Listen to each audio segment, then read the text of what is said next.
오늘 하나님께서 우리에게 주시는 말씀은 누가복음 7장 11절에서 17절까지의 말씀입니다.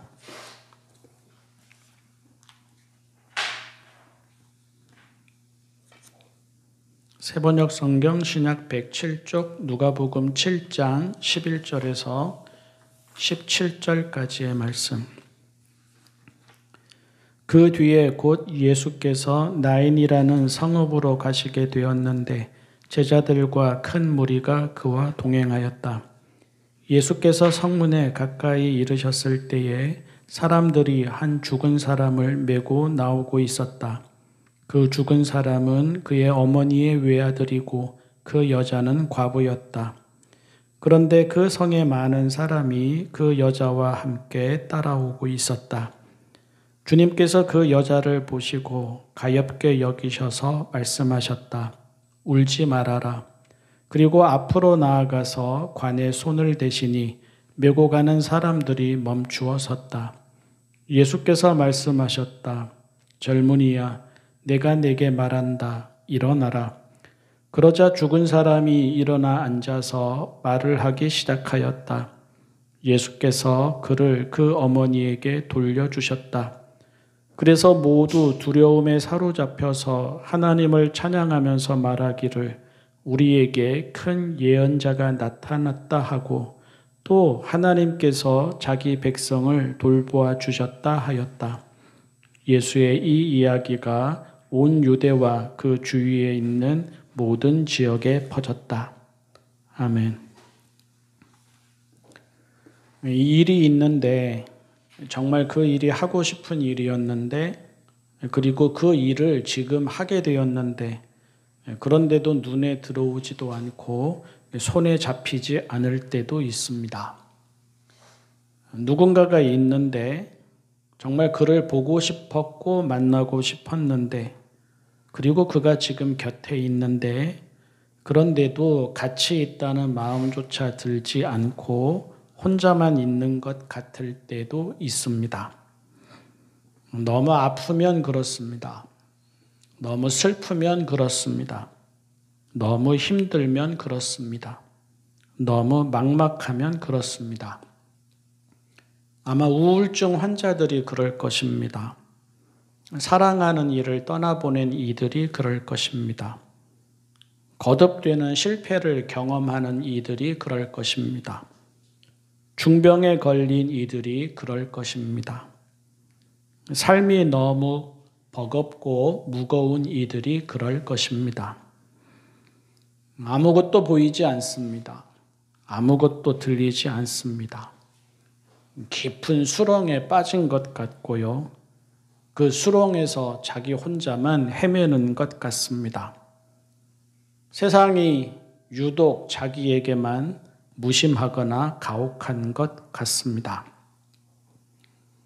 누구에게나 일어날 수 있는 일입니다. 누구나 아플 수 있으니까 누구나 그럴 수 있고요. 누구나 실패할 수 있으니까 누구나 그럴 수 있습니다. 옆에서 사람들이 기운을 내라고 말을 해줘도 옆에서 사람들이 손을 잡아주고 같이 울어주면서 지켜주어도 그 말이 들리지 않고 그 손길이 느껴지지 않을 때가 있습니다. 어제 우리가 그랬을 수도 있고 오늘 우리가 그럴 수도 있고 내일 우리가 그럴 수도 있습니다. 그런데 그러면 그때 하나님은 어디에 계십니까? 그때 하나님은 무엇을 하십니까? 세상이 흔히 그렇듯 하나님도 강자의 하나님이고 승자의 하나님입니까? 세상이 되게 그렇듯 하나님도 살아남은 자들에게만 하나님이고 성공한 자에게만 하나님입니까?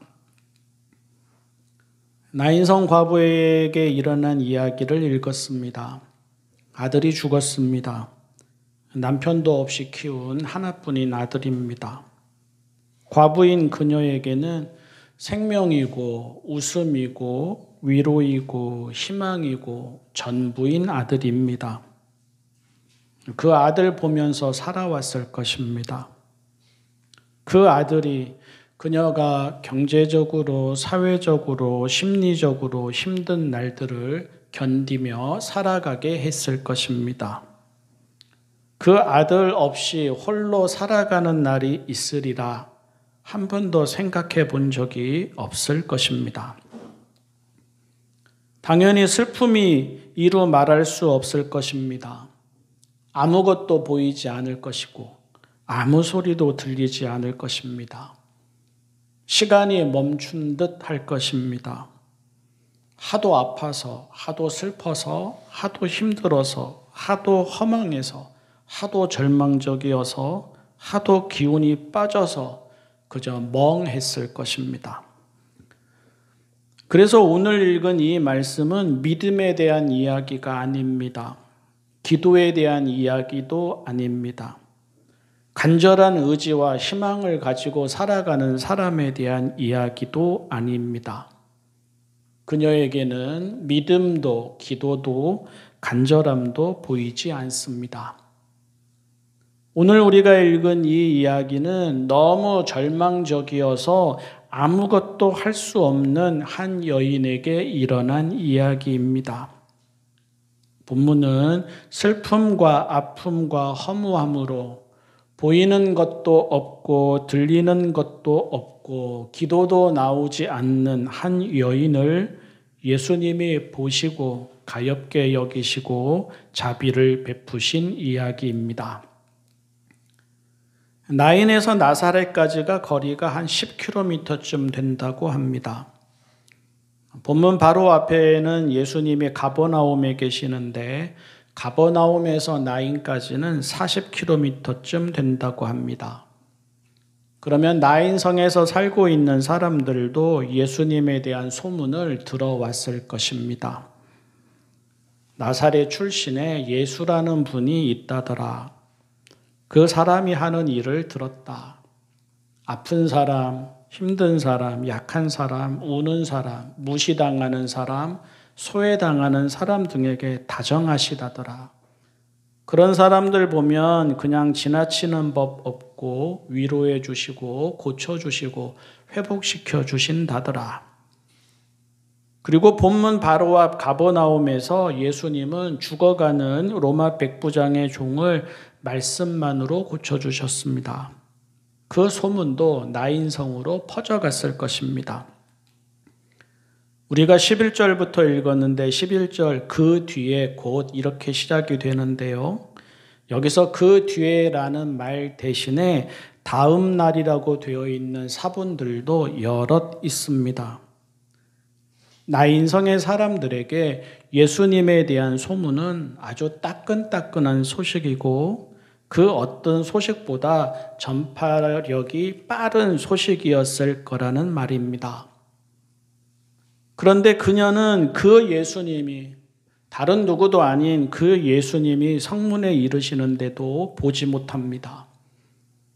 예수님 홀로 조용히 숨듯이 그렇게 그 성에 이르신 것도 아닙니다. 제자들과 큰 무리가 동행합니다. 당연히 그 사람들은 예수님이 이루신 일과 이루실 일에 대한 말들을 서로 주고받으며 따르고 있을 것입니다. 그런데 그녀는 그 예수님을 보지 못하고 그 예수님에 대한 이야기를 듣지 못합니다. 아니, 그녀만이 아닙니다. 그녀 곁에 여러 사람들이 그녀를 따르고 있는데 그 사람들도 예수님을 보지 못합니다. 아무도 예수님이시다 하지 않습니다. 아무도 예수님께 매어 달리지 않습니다. 그녀도 주님 저를 불쌍히 여겨 주십시오 하지 않습니다. 사람들도 주님 저 과부를 불쌍히 여겨 주십시오 하지 못합니다. 슬픔이 그들의 눈을 가립니다. 절망이 그들의 눈을 가립니다. 그녀가 처한 현실이 아무것도 보지 못하게 합니다. 기도할 마음조차 생겨나지 않습니다. 마지막으로 간절히 구해봐야겠다라는 의지조차 생겨나지 않습니다. 아무런 기대가 없고 아무런 희망도 없습니다. 이것도 현실입니다. 살다 보면 이런 날도 있습니다. 너무 아프면 믿음도 생겨나지 않습니다. 너무 힘들면 기도도 나오지 않습니다. 너무 절망적이면 부르짖게 되지도 않습니다. 너무 속상하면 하나님도 보이지 않습니다. 살아있어도 살아있는 것 같지 않습니다. 깊은 수렁에 빠져 홀로 허덕이는 듯합니다. 인생이 끝난 것 같고 아니 인생을 끝내고 싶습니다. 그런데 그 다음입니다. 우리가 오늘 읽은 이 말씀은 그런 사람에게 또 그런 순간에 일어나는 그 다음 이야기입니다. 갑자기 상황이 바뀝니다. 그녀는 예수님을 보지 못하는데 예수님이 그녀를 보십니다. 그녀는 울기만 할 뿐 붙잡지도 하소연하지도 못하는데 예수님은 그녀가 왜 우는지를 아십니다. 그래서 그냥 그렇게 끝나고 말 이야기가 이제 아예 다른 이야기로 바뀝니다. 예수님이 그녀를 가엾게 여기십니다. 예수님이 그녀에게 울지 말아라 하십니다. 예수님이 그 아들을 살려주십니다. 예수님이 그녀를 다시 살아가게 하십니다. 하나님만 바라보면 된다고 합니다.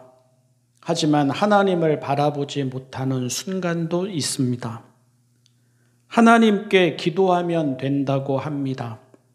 하지만 기도하려고 해도 말 한마디 나오지 않는 순간도 있습니다. 하나님이 곁에 계신다고 합니다. 하지만 눈에 들어오는 것은 죽음과 같은 캄캄한 어둠뿐인 순간도 있습니다. 우리에게 평소에 습관이 중요한 것도 사실은 그래서입니다. 그런 순간에도 몸을 움직이게 하고 살아가게 하는 것은 습관입니다. 의지로 견뎌내는 것이 아니라 습관으로 견뎌내는 것입니다. 감사도 찬송도 기도도 예배도 사랑도 섬김도 마음이 우러나와서 혹은 머리로 판단해서 해야 한다면 우리 사람에게는 그런 시간보다 그렇지 못한 시간이 훨씬 많을 것입니다. 그런데 감사도 찬송도 기도도 예배도 사랑도 섬김도 습관이 되면 물이 흘러가듯 몸이 움직이고 삶이 진행됩니다. 그렇게 몸에 익히고도 흔들릴 수 있는 게 우리 사람인데 그런 습관에 길들여지지도 않으면서 믿음을 지키기를 바라는 것은 무지이고 교만이고 게으름입니다. 어쨌든 그래서 사람입니다. 그녀도 그렇고 우리도 그렇고 그래서 사람입니다. 그리고 그래서 그럴 수 있습니다. 하지만 하나님은 다르십니다. 하나님은 사람이 그러하다는 것을 아십니다. 하나님은 사람에게 그런 순간이 온다는 것을 아십니다. 그래서 하나님은 믿음이 없다 하지 않으십니다. 기도도 하지 않는다 하지 않으십니다. 그가 믿기까지 외면하지도 않으십니다. 그가 기도하기까지 기다리지도 않으십니다. 오히려 하나님은 그런 사람을 가엾게 여기십니다. 그런 순간이어서 자비를 베푸십니다. 그런 사람을 다시 살아가게 하십니다. 나인성에 오신 예수님은 그런 하나님을 보여주십니다. 누가가 만난 예수님은 그런 하나님의 마음과 사랑을 보여주십니다. 누구에게나 있는 아픔이라면서 그 아픔을 그냥 견뎌라 하지 않으십니다. 누구에게나 있는 슬픔이라고 그 슬픔을 그냥 견뎌라 하지 않으십니다.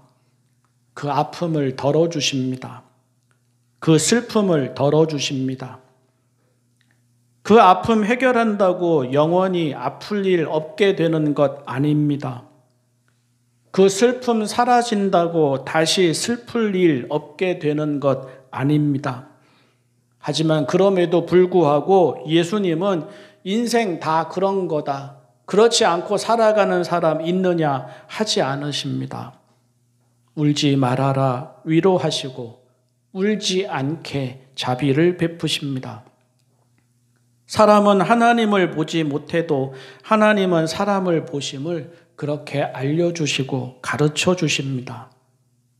그래서 아주 조금이라도 다시 하나님을 향한 믿음이 생겨나게 하십니다. 하나님의 위로와 자비에 대한 기억이 우리 사람들 마음 깊은 곳에 씨앗으로 자리 잡게 하십니다.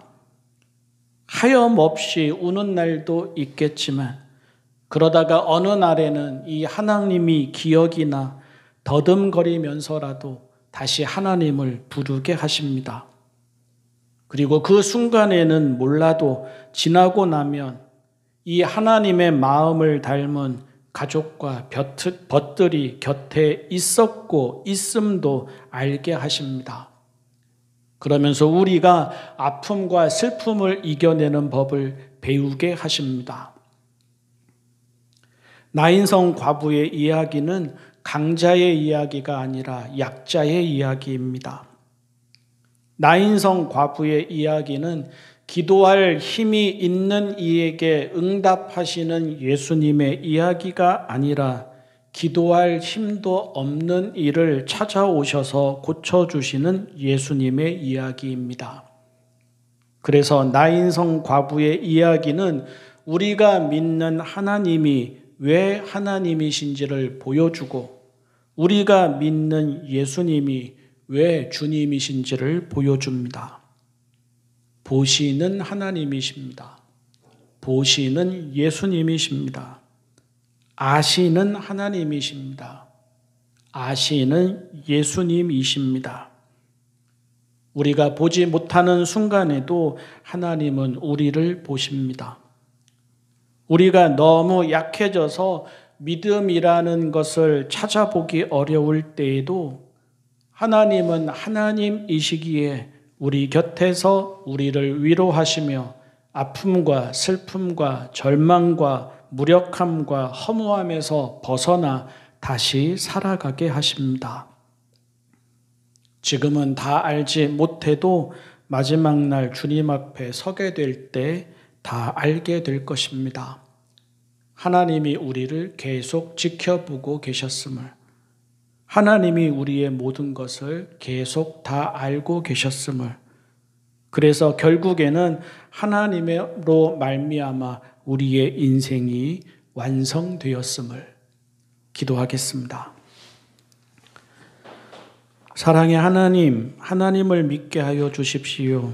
하나님의 위로와 하나님의 자비를 믿게 하여 주십시오. 하나님의 도움과 하나님의 보호를 믿게 하여 주십시오. 저희가 하나님을 보지 못할 때에도 하나님이 저희를 보심을, 저희가 아픔과 슬픔과 무력함과 허망함의 수렁에 홀로 빠진 듯 절망할 때에도 하나님이 저희를 보심을 믿게 하여 주십시오. 그리고 아직 그런 날이 아니라면 하나님의 그 사랑과 마음을 더욱 깊이 배우고 익히고 기억하고 간직하게 하여 주십시오. 예수님의 이름으로 기도합니다.